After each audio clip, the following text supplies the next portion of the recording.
যে তারেক জিয়া 21-এ গ্রেনেড হামলার একজন কনভিক্টেড আসামি, তার বিরুদ্ধে অনেক অভিযোগ রয়েছে। ও 1/11-র পরে সে মুচলকা দিয়ে বিদেশে চলে যায় যে ভবিষ্যতে আর রাজনীতি করবে না। এবং সেই বিদেশে যাওয়ার কারণটা হলো যে সেনাবাহিনী যখন তাকে অ্যারেস্ট করে এবং সেখানে তাকে নির্যাতন করা হয়, আমরা শুনেছি যে তার মেরুদণ্ড ভেঙে ফেলা হয়, তিনি খুবই গুরুতরভাবে আহত হন।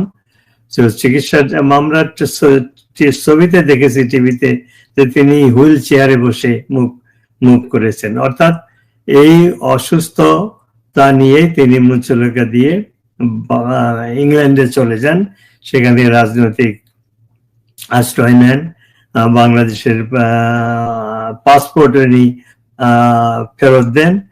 তো এই অবস্থায় 17 বছর তিনি সেখানে ছিলেন।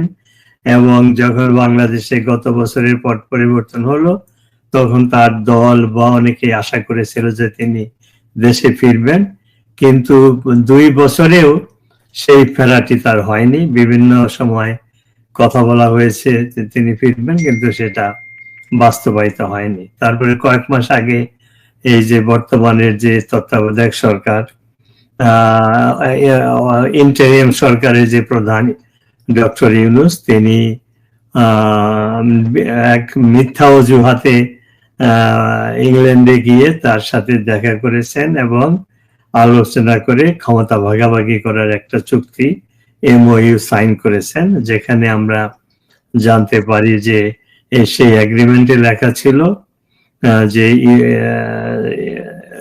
তারেক জিয়া দেশে ফিরবেন, নির্বাচনে তাকে জিতানো হবে বা জিতবেন, তিনি প্রধানমন্ত্রী হবেন। এবং ইউনূস নেগোশিয়েট করেছিল সে প্রেসিডেন্ট হতে চান।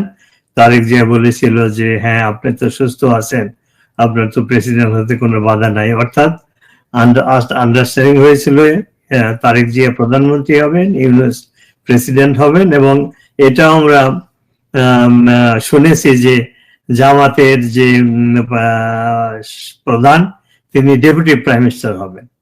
তারপরে তো বিভিন্ন কারণে বাংলাদেশের রাজনীতি যা হয়, এগুলো সব চেঞ্জ হয়ে মাঝখানে তার ফেরার ব্যাপারে কোনো কথাই আলোচনা হচ্ছিল না।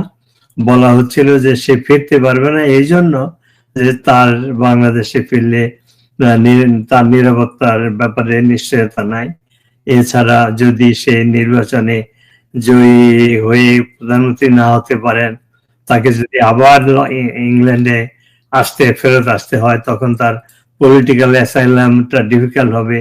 কারণ তিনি পলিটিক্যাল অ্যাসাইলাম পেয়েছিলেন যে তার জীবনের নিরাপত্তা নাই বাংলাদেশে। তো তিনি যদি বাংলাদেশে আসেন, তার মানে তার জীবনের নিরাপত্তা আছে। তারপরে যদি কোনো কারণে তিনি যদি চলে যেতে চান, তখন তা আবার নতুন করে তাকে পলিটিক্যাল অ্যাসাইলাম নিতে হবে। এই সমস্ত মানে গুজব বা এক্সপ্লেনেশন আমরা মিডিয়াতে শুনছিলাম। তারপরে তার মা খালেদা জিয়া, প্রাক্তন প্রধানমন্ত্রী, তিনি গুরুতর অসুস্থ হলেন। এটা নিয়েও নানান ধরনের পলিটিক্স গুজব যে তিনি মৃত, তাকে যে জোর করে রাখা হয়েছে আইসিইউতে, আসলে তিনি জীবিত নাই, ইত্যাদি ইত্যাদি। এই সমস্ত শুনে অনেকে ভেবেছিল যে এবার নিশ্চয়ই তারেক জিয়া তার মাকে দেখতে আসবে, কিন্তু সেটা হচ্ছিল না। 3 সপ্তাহ আগেও তিনি একটা স্টেটমেন্ট দিয়েছিলেন যে তিনি আসবেন, কিন্তু তার কয়েকদিন পরে আবার স্টেটমেন্ট দিলেন যে আমার আসার ভীষণ ইচ্ছা মাকে দেখার, কিন্তু আমার আশাটা আমার একাক সিদ্ধান্তের উপরে নির্ভর নয়। তো তখনও স্পেকুলেশন হয়েছিল যে তাহলে আসার ব্যাপারে সিদ্ধান্ত আর কার? সিদ্ধান্ত তারই ব্যক্তিগত ভাবে হওয়া উচিত, যে মাকে দেখতে আসবে, সে একটা দলের অ্যাক্টিং প্রেসিডেন্ট। বাধাটা কোথায়? তারপরে কোনো কথা নাই, বার্তা নাই, হঠাৎ করে তিনি ডিক্লেয়ার দিলেন যে তিনি 25 তারিখে বাংলাদেশে আসবেন। তো এইটার পরিপ্রেক্ষিতে, এবং সেটা নিয়েও আপনার সাথে বোধহয় আমি আলোচনা করেছিলাম যে এই আশাটাও ঠিক কিনা, মানে এটা নিশ্চিত কিনা সেটা শিওর না আনটিল উনি বাংলাদেশে এসে পৌঁছেন। তো সেই ঘটনা ঘটলো, গতকালকে তিনি এসে পৌঁছেছেন। তো আপনি যেটা উল্লেখ করলেন, ইন্টারাপ্ট করি আপনাকে, যে তিনি আসলেন, সবই ঠিক আছে, কিন্তু এত বড় একটা রাজনৈতিক দলের তার বিরুদ্ধে আগে মামলা ছিল, তিনি সাজাপ্রাপ্ত দণ্ডপ্রাপ্ত আসামি ছিলেন। সেই মামলা তো এখন এই ইন্টারিম সরকার ক্ষমতায় বসেই সে মামলা সব প্রত্যাহার করেছে, খালাস পেয়েছেন, সবকিছু ঠিক আছে। কিন্তু তার যে লাখ লাখ দলের লাখ লাখ নেতা কর্মী সমর্থকরা তো তাকে যেভাবে সংবর্ধিত করলেন, জনস্রোত হয়ে গেল, তাকে তো তারাই প্রোটেকশন দেওয়ার কথা। এত এত বড় জনপ্রিয় একটি রাজনৈতিক দলের নেতা, জনপ্রিয় নেতা হলে তাকে তো তারাই প্রোটেকশন দেওয়ার কথা, বা বড় জোর পুলিশ দিবে। সেনাবাহিনী কেন এত নিরাপত্তা বেষ্টনী তৈরি করলো? কারণটা কি? আপনার ব্যাখ্যা কি? আমি আমি সেই পয়েন্টে আসছি। সেটা হলো, তার আগে একটু আলোচনা করি যে হঠাৎ করে এমন কি ঘটলো যে 2 সপ্তাহ আগে স্টেটমেন্ট দিলেন যে আমার ফেরার ব্যাপারে শুধু আমার একাক সিদ্ধান্ত না, আরো ফ্যাক্টর রয়েছে। সেই ফ্যাক্টরটা কি? উনি এসে গেছেন, তা কি কারণে তিনি ওই স্টেটমেন্টটা দিয়েছিলেন? তো সেটা নিয়ে কিন্তু অনেক স্পেকুলেশন হচ্ছে। আনন্দবাজার পত্রিকায় রিপোর্ট বেরিয়েছে যে তিনি এতদিন নেগোসিয়েশন করছিলেন ভারতের সাথে। ভারতই ভেটো দিয়েছিল যে সে বাংলাদেশে আসতে পারবে না। তো ইনি আনন্দবাজারে লিখেছে যে ভারত সরকারের প্রতিনিধি এবং তারেক জিয়ার সাথে লন্ডন আলোচনা হয়েছে, ঢাকাতে ভারতের অ্যাম্বাসেডারের সাথে বিএনপি নেতৃবৃন্দের আলোচনা হয়েছে। সেখানে তারেক জিয়া একটা মুচলেখা দিয়ে বিদেশে গিয়েছিলেন, তিনি আবার আরেকটা মুচলেখা দিয়ে তিনি ভারতের অনুমতি নিয়ে দেশে ফিরেছেন। এবং সেই শর্তটা কি, যে তিনি ভারতের সাথে 3টা শর্তে রাজি হয়েছেন। একটা হলো তিনি এসে প্রধানমন্ত্রী হয়ে ভারতের মানে ভারত বিরোধী যে সমস্ত বর্তমান সরকার প্রোপাগান্ডা বা উস্কানি দিচ্ছে সেটা বন্ধ করবেন, এবং জামাত শিবির অর্থাৎ বাংলাদেশের এখন রাজনীতি পাওয়ার সমস্ত চলে গেছে এক্সট্রিমিস্টদের হাতে, অর্থাৎ ধর্মীয় কট্টরপন্থীদের হাতে, জামাত শিবির এবং তাদের যে সমস্ত ন্যাশনাল এনসিপি ইত্যাদি হাতে চলে গেছে। সেইটাকে বন্ধ করার জন্য ভারত বলেছে যে তুমি 3টা শর্তের ভিতরে একটা তো আমি বললাম যে জামাত শিবিরকে ঠেকাতে হবে, আর সেকেন্ড হলো যে ভারত বিরোধী যে প্রোপাগান্ডা সেটা বন্ধ করতে হবে, আর একটা হলো আওয়ামী লীগকে পুনঃপ্রতিষ্ঠা করতে হবে, বাংলাদেশে রাজনীতি করার সুযোগ করে দিতে হবে।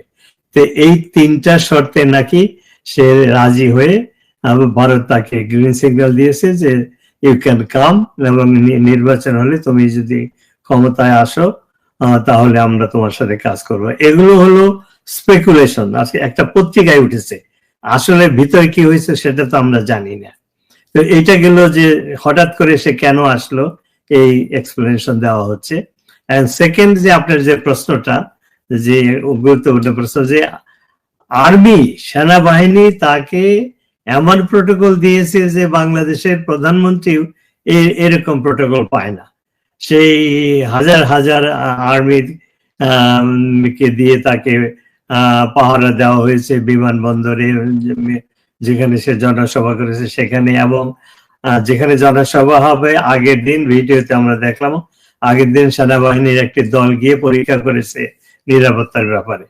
তো এই যে হঠাৎ করে তার না আসার ব্যাপারে আমরা শুনেছিলাম যে সেনাবাহিনীর 1/11 সময় যে অ্যারেস্ট করেছিল যে সমস্ত ইয়াং অফিসার, তাকে নির্যাতনের মধ্যে জড়িত ছিল, তারা এখন আর্মিতে এখনো আছে, তারা সিনিয়র অফিসার, তাদের আপত্তির জন্য আর্মি ভেটো দিয়েছিল, যার জন্য তারেক জিয়া মামলা মোকদ্দমা ইউনিট সরকার উদ্যোগ করার পরেও আসতে পারে নাই। তাদের ভয় ছিল, ওই সমস্ত আর্মি অফিসারদের ভয় ছিল যে তারেক জিয়া যদি আসে এবং সে যদি ক্ষমতায় যায় তাহলে প্রতিশোধ নেবে।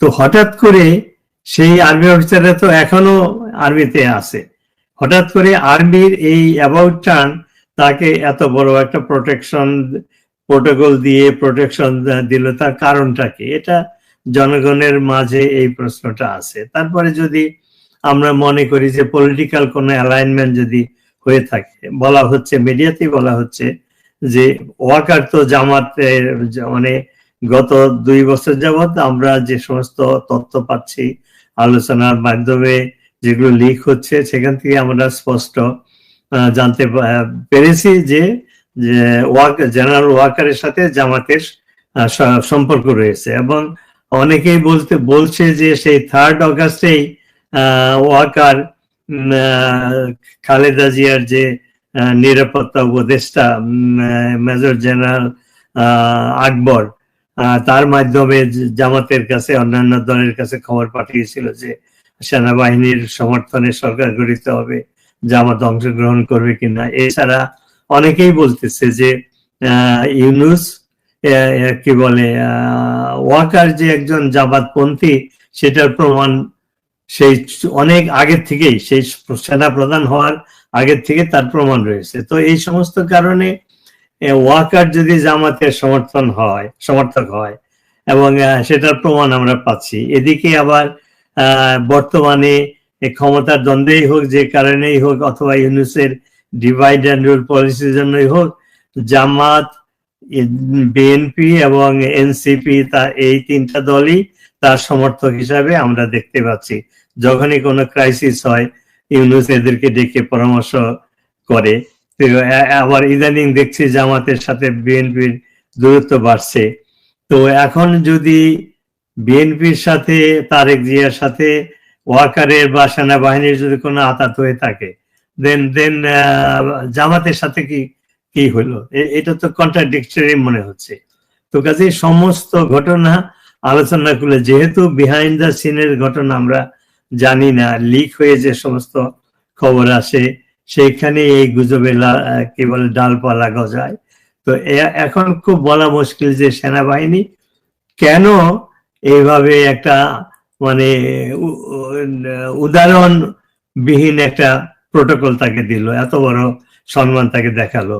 এবং আমরা যেটা বুঝতে পারছি, মিডিয়াতেও বাংলাদেশের যে কয়েকটা মিডিয়া আছে, তারাও বিভিন্নভাবে প্রচার করছে যে অলরেডি বোধহয় তারেক জিয়া প্রধানমন্ত্রী হয়েই গেছে, সেইভাবে প্রচার করতেছে।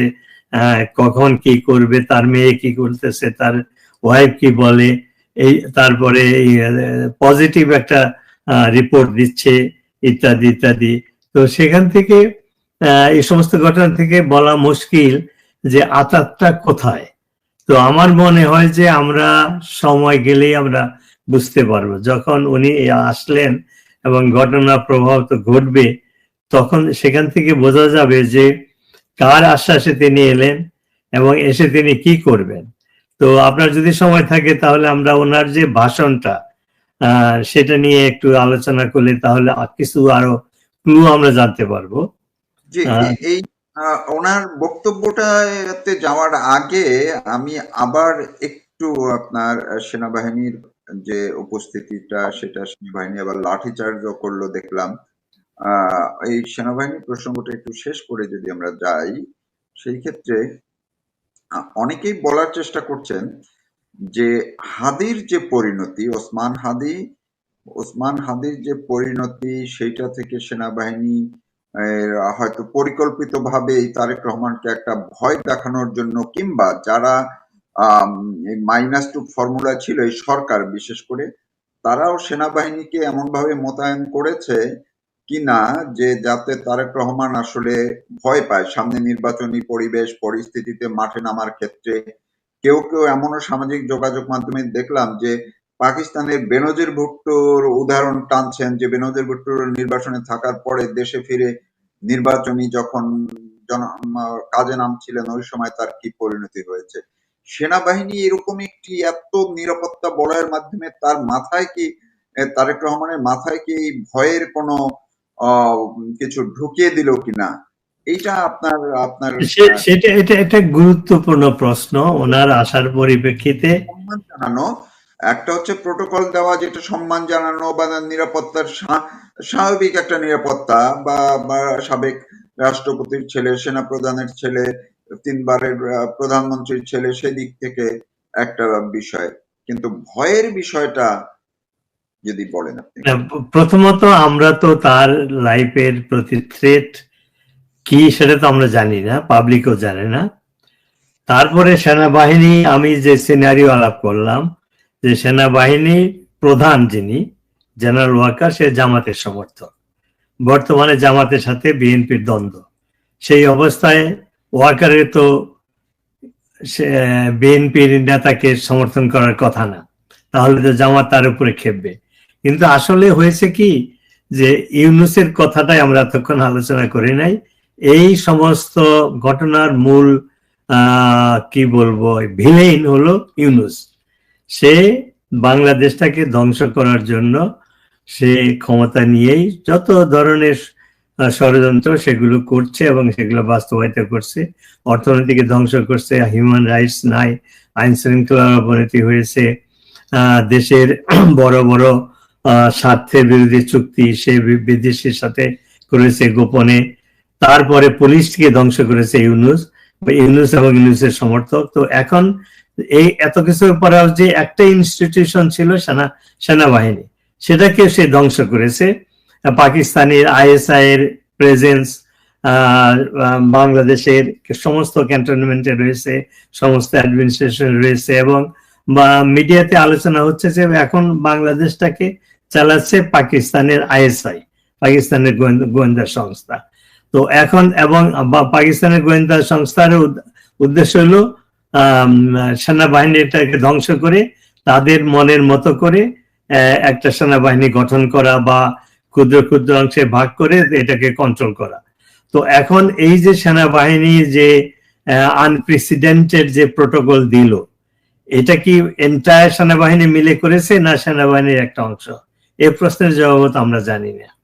তো কাজেই সেনাবাহিনী যদি ওই মানে সেনাবাহিনী তো না, এটা হলো ইউনূসের হিডেন এজেন্ডা যদি থাকে, যে সে তো কাউকে ট্রাস্ট করছে না। এই যে সে বললো যে ছাত্ররা তার নিয়োগদাতা, ছাত্রদেরকে দল গঠন করালো, সেই ছাত্রদের থেকে সে দূরে সরে গেছে, তাদের সাথে কোনো সম্পর্ক নাই। বিএনপিরও সমর্থন নিয়েছিল মাঝখানে, এমওইউ সাইন করার পরেও সম্পর্কে দূরত্ব বেড়ে গেছিল। এখন আবার দেখছে যে বিএনপি মানে যে শত্রু বা জামাত, তারা নির্বাচনে হয়তো জয়ী নাও হতে পারে। তো ইউনূস তো আমৃত্যু ক্ষমতায় থাকতে চায়, সেই জন্য যে লন্ডনে গিয়ে যে এমওইউ চুক্তি করেছে, এখন সে ভাবছে হয়তো এইটাই বোধহয় বেস্ট অপশন তার জন্য প্রেসিডেন্ট হওয়া বা ক্ষমতা। কারণ বিদেশি শক্তিদের চাপে সে ফেব্রুয়ারিতে নির্বাচন দিতে বাধ্য হচ্ছে, এবং সে সেখানে একটা পাতানো নির্বাচন করে তার অরিজিনাল প্ল্যান ছিল কি বলে এনসিপি জামাত এদেরকে ক্ষমতায় বসানো। তো সেটাও বিদেশিদের চাপে বাংলাদেশের জনগণ সব অপকর্ম জানতে পেরেছে। এখন ইউনূসের মনে আশঙ্কা জেগেছে যে এনসিপি জিততে পারবে না, জামাতও জিততে পারবে না, জামাতে ম্যাক্সিমাম 10-15% সিট পাবে। তাহলে তার ক্ষমতায় থাকার বেস্ট অপশন হলো তারেক জিয়া, এবং তারেক জিয়ার সাথে সে যে আতাত করে তাকে নিয়ে এসেছে, এবং সেখানে তাকে দিয়ে নির্বাচন করে তার মনে সন্দেহ আছে যে তারেক জিয়া যদি জিতে তাকে প্রেসিডেন্ট বানাবে কিনা বা ক্ষমতায় রাখবে কিনা সেটারও নিশ্চয়তা নাই। সেইটা যদি তার মনে এই ভয় থেকে থাকে, আশঙ্কা থেকে থাকে, তাহলে এই যে সেই বেনজির ভুট্টোর যে সিনারিও, যে ওই রকম একটা কিছু ঘটনা ঘটতে পারে। হাদিকে হত্যা করা হয়েছে, কালকে তারেকের সমাবেশে বিভিন্ন জায়গা থেকে লোক এসেছিল, মিডিয়াতে এসেছে, জামাতিরা তাদের কিছু ছাত্র দলের কিছু লোককে হত্যা করেছে। তো যদি ইউনূস শিওর হয় যে বিএনপি ইলেকশনে জিতে প্রধানমন্ত্রী তারেক জিয়া হওয়ার পরে জামাতের প্রেসারে হোক, যে কারণেই হোক, তাকে হয়তো প্রেসিডেন্ট নাও করতে পারে, সেখানে ওই তারেক জিয়ার জীবন নাশের একটা আশঙ্কা রয়ে গেছে। এবং এই যে হাদির মৃত্যুতে সবাই তো ফিঙ্গার পয়েন্ট করছে ইউনূসের সরকারের বিরুদ্ধে, যে ইউনূস সরকার এইটা করিয়েছে। জামাতকে ভয় দেখানোর জন্য বা বিএনপি বা তারেককে ভয় দেখানোর জন্য। তো এই ধরনের ঘটনা ঘটতে পারে, অমূলক কিছুই নয়। বাংলাদেশে যেভাবে মানে ঘটনা ঘটছে, যেভাবে ষড়যন্ত্র হচ্ছে, যেভাবে ঘটনাগুলো এত ফ্লুইড, প্রতিদিনই চেঞ্জ হচ্ছে, সেখানে কোনো কিছুই প্রেডিকশন করা খুবই ডিফিকাল্ট, এবং কি ভবিষ্যতে কি হবে সেটা আমরা জানি না। শুধু এইটুকু জানি যে ইউনূসের নেতৃত্বে বাংলাদেশটাকে ধ্বংস করে ফেলছে ইউনূস, এবং যতই দিন যাচ্ছে বাংলাদেশের সামনে ভবিষ্যৎ অন্ধকার হয়ে আসছে। আর এছাড়াও বাংলাদেশের একজন মুক্তিযোদ্ধা হিসাবে এটা বলতে খুব খারাপ লাগে যে বাংলাদেশের ভাগ্য আর বাংলাদেশিদের হাতে নাই। এই মৌলবাদী জামাত, শিবির, বিএনপি, এমনকি যে সমস্ত ডানপন্থী ধর্মীয় ইসলামী সংগঠন, একজনে আলোচনা করতেছিল যে বাংলাদেশে ইসলাম সারা বিশ্বে এতভাবে বিভক্ত না যেভাবে বাংলাদেশে ইসলামের নাম নিয়ে 10-12টা রাজনৈতিক দল আছে, তাদের মধ্যে ফাইট হচ্ছে। তো এই সমস্ত কারণে আপাত দৃষ্টিতে মনে হচ্ছিল যে রাজনৈতিক ক্ষমতা বাংলাদেশে ধর্মীয় ডানপন্থীদের হাতে চলে গেছে, লেড বাই জামাত শিবির। তো এইটাতে বিদেশিরা যারা ইউনূসকে ক্ষমতায় বসিয়েছিল, এই সরকারকে ক্ষমতায় বসিয়েছিল, তারা একটু আশঙ্কিত যে এইভাবে হলে বাংলাদেশটাকে একটা সন্ত্রাসী রাষ্ট্রে পরিণত হবে, এবং সেই জন্য তারা প্রেসার দিচ্ছে যে নির্বাচন করে একটা মধ্যপন্থী তারেক জিয়ার বিএনপিকে ক্ষমতায় এনে তাদেরকে ঠেকানো যায় কিনা। সেটাও স্পেকুলেশন, এবং সেটাও মানে কতটুকু সার্থক হবে সেটা নিয়ে প্রশ্ন আছে। কারণ তারেক জিয়া 17 বছর দেশের বাইরে ছিল, তার বিরুদ্ধে যে সমস্ত অভিযোগ, 21 অগাস্টের ঘটনায় তিনি জড়িত, তার আমলে হাওয়া ভবন প্রতিষ্ঠিত হয়েছিল, তার আমলে কি বলে 62 জেলায় সাইমালটেনিয়াসলি বোমা ফাটানো হয়েছিল। তো এই সমস্ত কারণে সাধারণ মানুষের মনেও তারেক জিয়ার লিডারশিপ নিয়ে, অনেস্টি নিয়ে প্রশ্ন আছে। এছাড়া তার দল এমন ভাবে লুটতরাজ শুরু করেছে যে সে নিজে এটা কন্ট্রোল করতে পারবে কিনা সেটাও একটা প্রশ্ন।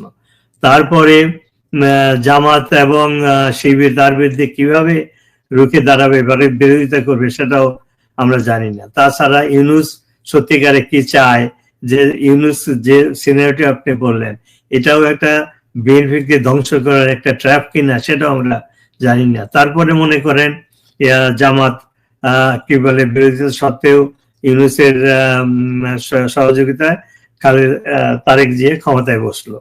তো তখন যদি জামাত বিরোধিতা করে, শিবির বিরোধিতা করে, সে যদি নিজের দলকে কন্ট্রোল করতে না পারে, তখন যে কেওয়াস কনফিউশন সৃষ্টি হবে। আওয়ামী লীগও তো বসে থাকবে না। তার মানে ইউনূস আগুন নিয়ে খেলছে ক্ষমতায় থাকার জন্য, দেশটাকে ধ্বংসের পথে ঠেলে দেয় নাই, দেশটাকে ধ্বংস করেই ফেলেছে। তো আলটিমেটলি এই অবস্থার জন্য ইউনূস দায়ী এবং সেনাবাহিনী দায়ী। ইউনূসকে ক্ষমতায় বসিয়েছে সেনাবাহিনী, এবং সেনাবাহিনী একটা বৈধ সরকারকে প্রোটেক্ট না করে অবৈধ সরকারকে ক্ষমতায় বসিয়ে প্রতিদিন প্রোটেক্ট করছে। আর এই যে তারেক জিয়াকে যে প্রোটোকল দেখালো, এটাও তো সেনাবাহিনীর কোনো প্রোটোকলের মধ্যে পড়ে না। তারা এটা কেন করলো? অর্থাৎ তারা বৈধ সরকারকে রক্ষা করে নাই, অবৈধ সরকার বসিয়ে অবৈধ সরকারি কর্মকাণ্ডকে সমর্থন করছে। এবং তারেক জিয়া যত বড় নেতাই হোক না কেন, সে একটা সাধারণ নাগরিক, সে কোনো রাষ্ট্রীয় কোনো পদে নাই। তাকে এইভাবে প্রধানমন্ত্রীর পর্যায়ে প্রোটোকল দেওয়া, সেটা নিয়েও প্রশ্ন উঠতে পারে। তো কাজেই বাংলাদেশে কি হবে প্রেডিকশন করা মুশকিল, কিন্তু এটুকু আমরা বলতে পারি যে বাংলাদেশের ভবিষ্যৎ অন্ধকার, বিপদ আসছে। ভবিষ্যতে কি হবে আমরা কেউ বলতে পারছি না।